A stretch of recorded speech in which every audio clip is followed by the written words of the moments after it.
Assalamualaikum warahmatullahi wabarakatuh. Selamat datang di Mas Kastik, Mas Kumambang, Fantastic Podcast. Di episode perdana kali ini kita akan membahas berbagai hal tentang pendidikan vokasi dan bagaimana pendidikan ini dapat mempersiapkan kita untuk masa depan, menyambut era Digital Society 5.0.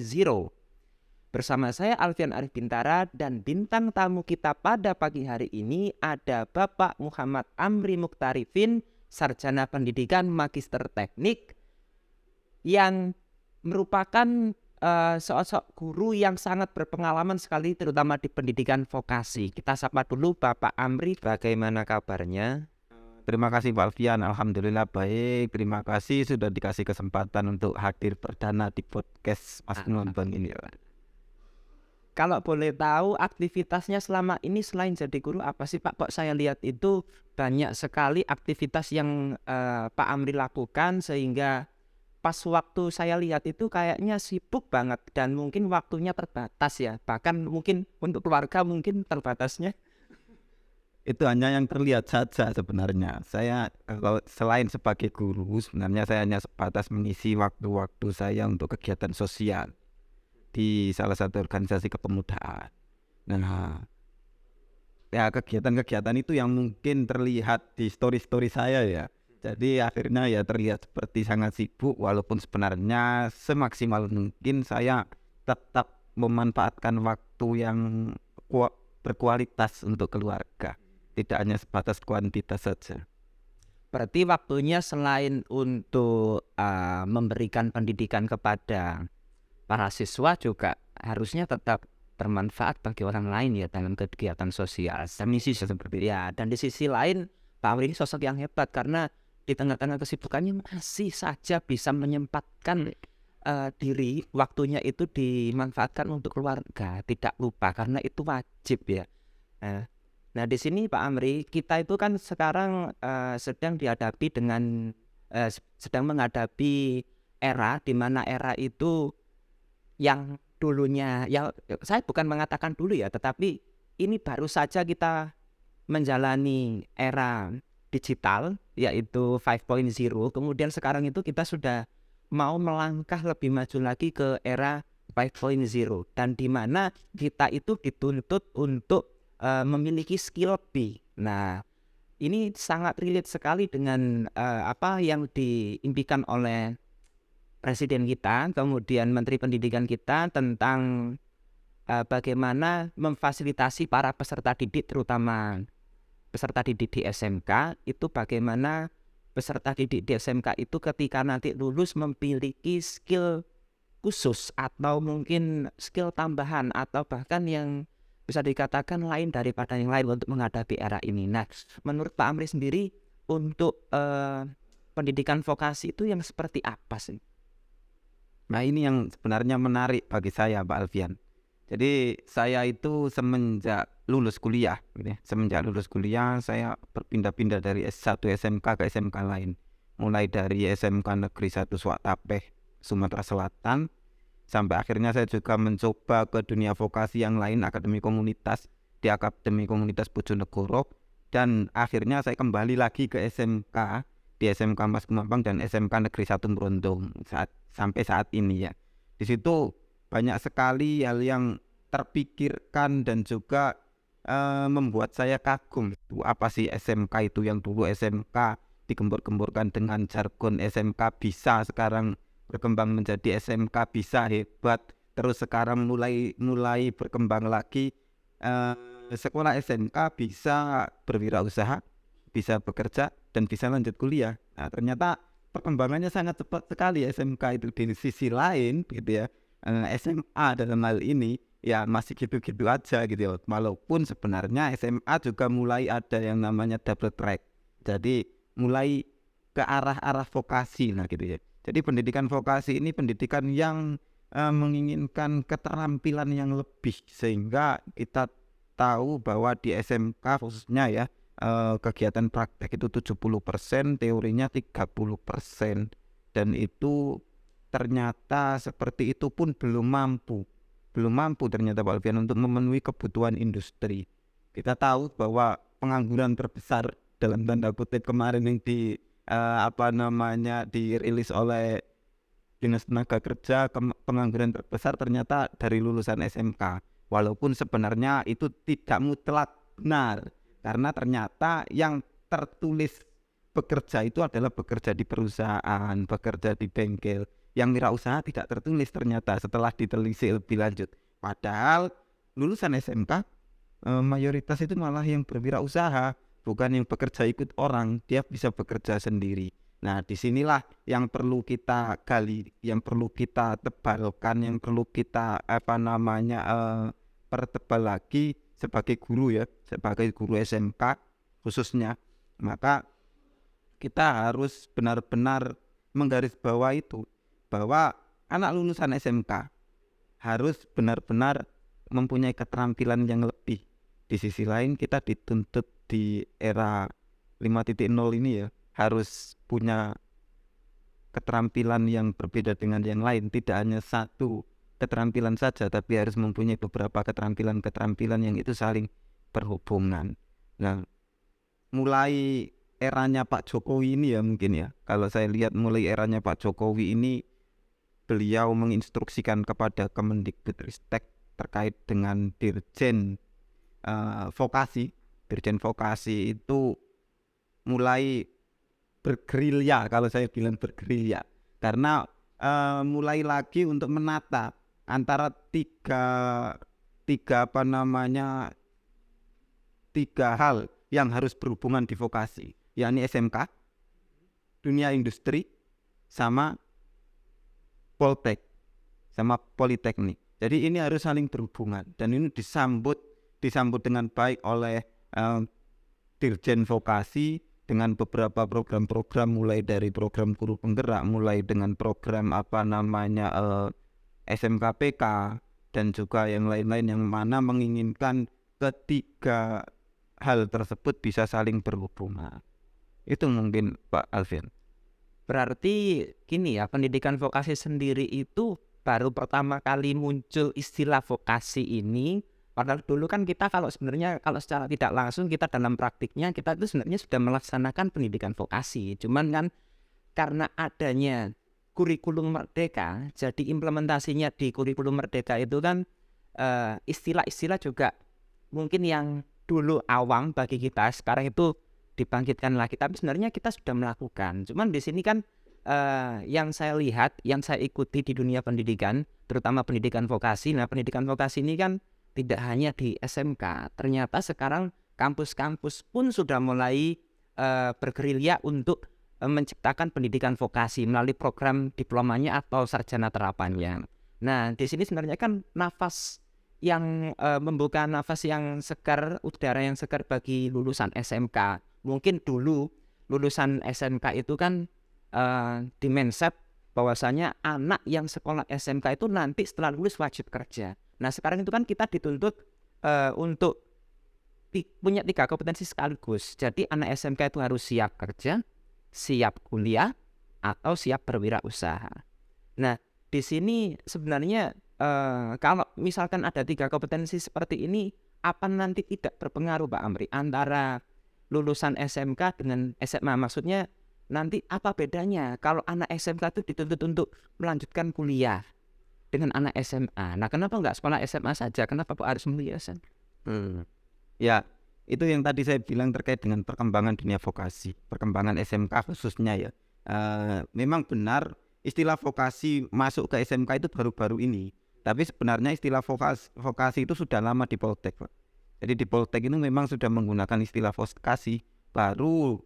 Baru-baru inilah menggabungkan lagi 3 pilar vokasi tadi antara SMK, Poltek, sama dunia usaha dan dunia industri.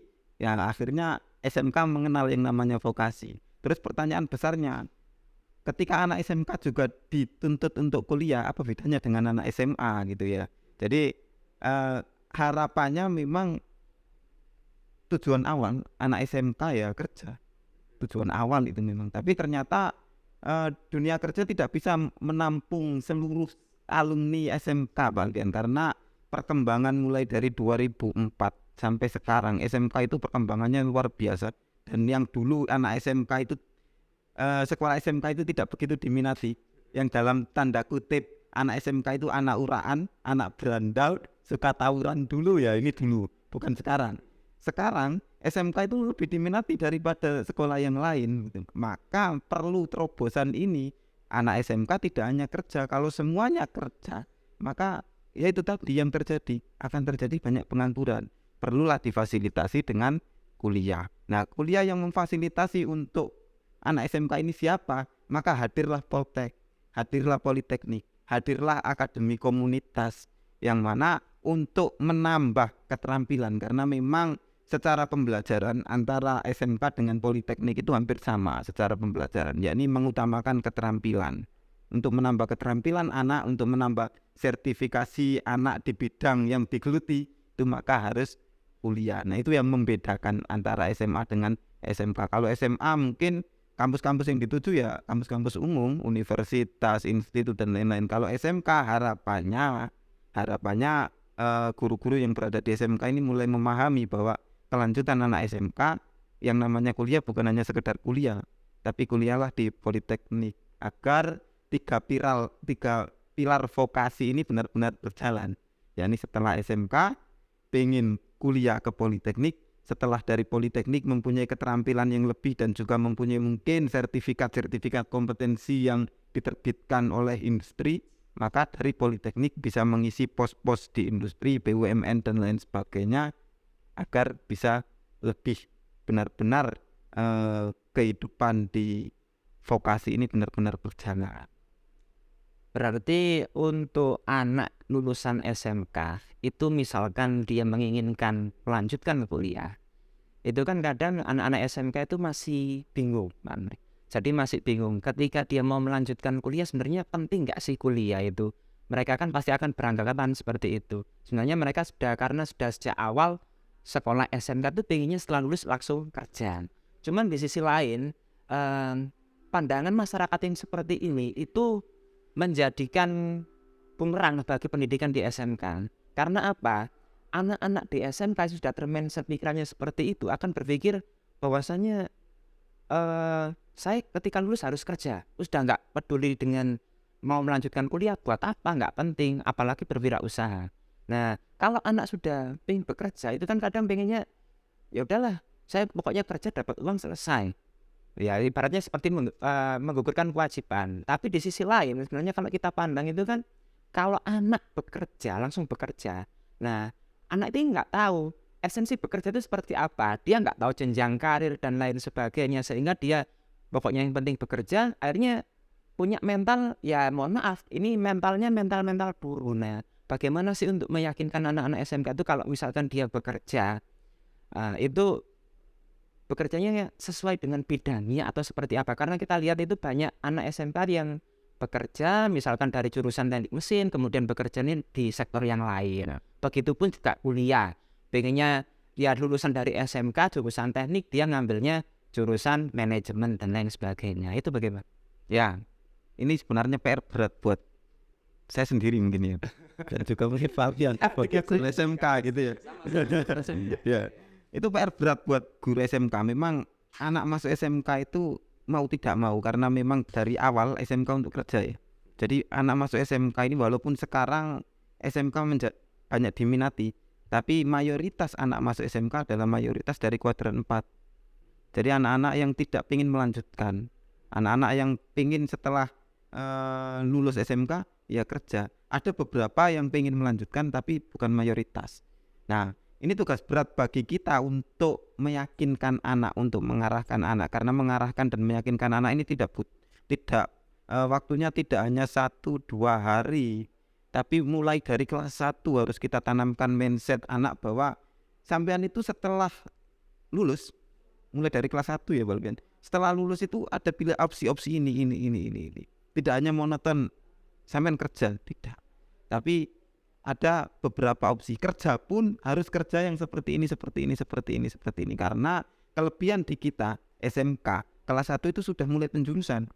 Ketika sudah mulai penjurusan berarti anak itu minatnya sudah ke situ harusnya, walaupun memang faktanya ada beberapa yang ikut-ikutan itu mari kita kencangkan lagi, mari kita arahkan lagi bahwa pertama masuk ikut-ikutan, selanjutnya harus benar-benar menginginkan mendalami materi yang ada di situ. Itu sebenarnya kelebihan yang kita miliki di SMK.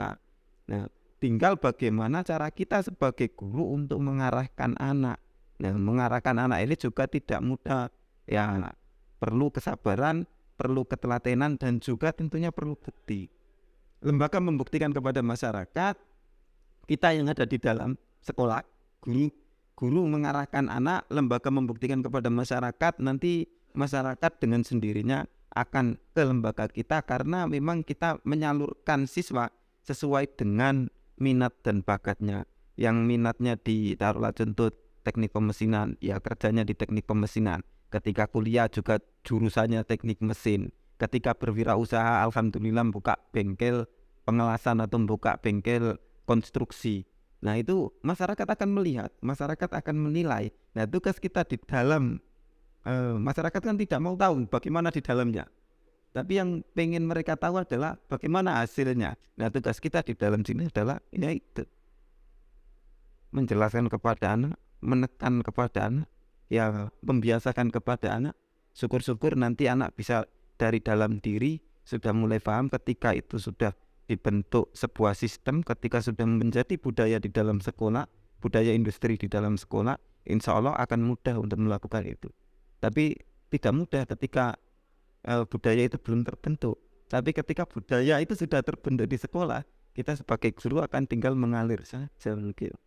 Tapi kan kadang gini, siswa SMK itu kadang mungkin beranggapan kalau kita mau mengarahkan, membimbing, itu dikira mendikte. Jadi misalkan nih, ada anak yang dari jurusan teknik komputer jaringan, kemudian kita arahkan, kamu nanti kalau sesuai dengan minat dan bakatmu kayaknya kita nyarankan, Pak Guru nyarankan misalkan, Bapak menyarankan mungkin bisa kuliah di jurusan A, B, C, dan lain sebagainya. Kalau misalkan pengen melanjutkan kuliah kayaknya lebih cocok di sektor ini sesuai dengan industri, sesuai dengan bidangnya. Tapi kadang anak itu kan beda-beda. Ada yang menganggapnya itu bahwasanya itu sebuah pembelajaran yang bermakna, kemudian juga ada juga yang sekiranya itu dianggap apa ya, sebuah diktean, sehingga mereka beranggapan ini nggak luasa sekolah di SMK. Nah, itu gimana? Ya tinggal caranya saja sebenarnya, Pak. Memang anak-anak usia SMK itu pengen ekspresi dirinya lebih. Memang saya juga merasakan waktu usia-usia mereka gitu. Kita tidak bisa memaksakan mereka, tapi yang bisa kita laksanakan adalah mendekati mereka dari hati ke hati gitu. Jadi ketika mereka sudah merasa nyaman dengan kita, apapun yang kita omongkan, insya Allah mereka turuti. Yang menjadi masalah adalah mereka belum nyaman dengan kita. Kenapa kita mengarahkan seperti itu? Malah mereka akan memberontak. Nah, inilah ruh dari pendidikan atau ruh dari Merdeka Mengajar ya. Saya sering sedikit kurikulum merdeka gitu. Ruh dari kurikulum merdeka adalah memfasilitasi anak sesuai dengan kodrat alam dan kodrat zamannya itu. Jadi sesuai dengan keinginannya. Bagaimana kita bisa mendekati mereka dari hati ke hati. Ketika kita sudah mendekati mereka dari hati ke hati, kita mengerahkan anak itu, insya Allah akan sangat mudah. Iya. Baik, terima kasih Pak Amri atas penjelasannya. Ini sebenarnya sangat luar biasa sekali ilmunya. Jadi semoga nanti yang nonton juga mendapatkan manfaat dari kegalauannya, terutama anak-anak SMK, bagaimana nanti setelah lulus SMK itu masa depannya mau kemana. Ya, terima kasih atas waktunya. Itu tadi podcast edisi hari ini, semoga bermanfaat. Saya Alfian Arif Bintara mohon undur diri. Wassalamualaikum warahmatullahi wabarakatuh. Waalaikumsalam.